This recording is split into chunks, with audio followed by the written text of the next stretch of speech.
Rethei lungaya kavavai narama sualva nga katsau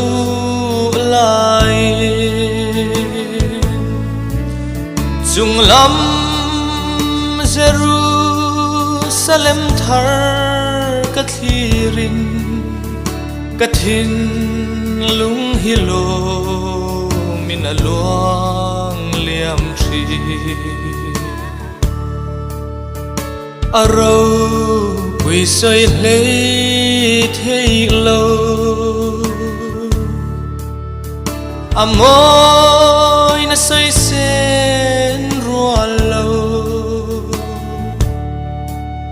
lalpan kata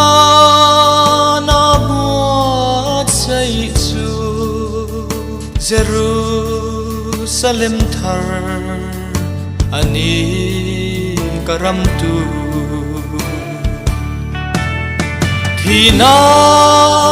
to lo lungai to lo bera no lalle naram ani lungai to lo ril drama to lo bera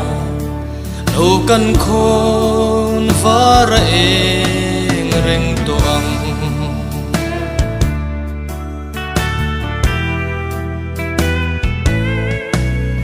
lalpa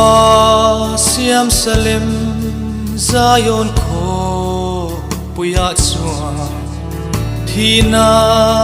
fatean chola kay po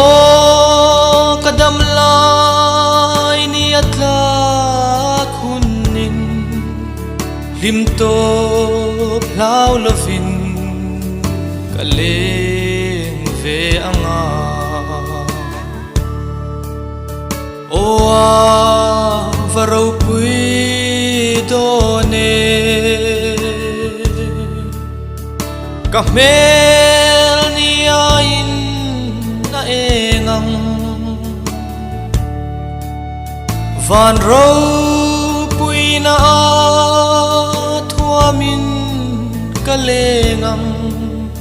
mintlan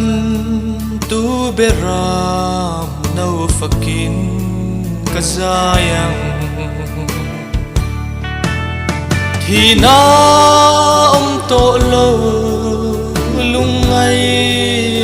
to lo bera no lalle naram ani lungai to lo ril drama to lo bera no kan khôn vara eng reng toang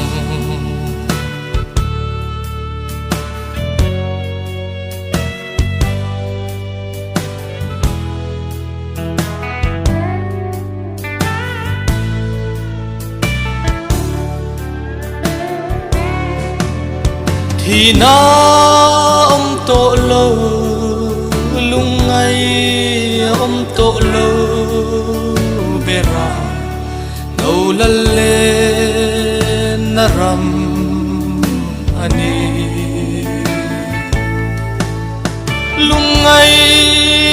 to lo ril drama to lo